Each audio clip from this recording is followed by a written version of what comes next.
Of course, this is my dream camera.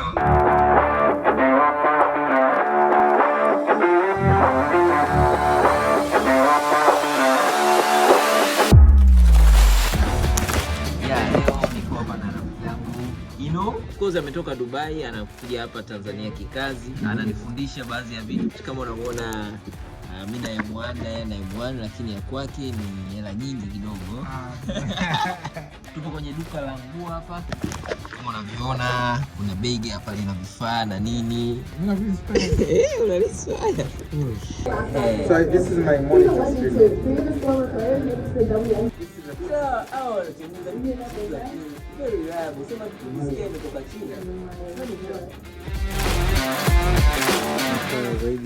So you can put two types. Kuna battery unaweza ukaweka battery zingine ina function the battery ina mbili.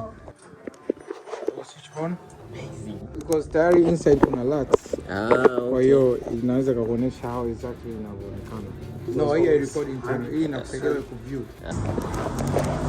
Hapa ni daytime. So I suppose ni siweke ni filter. So kwa ajili ya kusolve this problem now you have to make sure hii flickering inapotea. So ni kabisa nielewe. Kiacha kuflicker okay. You already know the image looks like this. Kwenda kwenye edit kule. I'm not stressed. Guys! Very clean. People clean. Yeah. Don't adjust f-stop. Yeah, that's how it looks like. Huwezi kuamini hii ndio footage inayotoka kwenye A74 my really dream camera ambayo nayo rafiki yangu hapo. Kwa hiyo unaweza kuona footage yake ilivyo clear kabisa, ilivyo na quality ya hali ya juu. Unajua ukikutana na kitu ambacho unakitamani sana kukutana nacho, lazima kidogo uwe na furaha.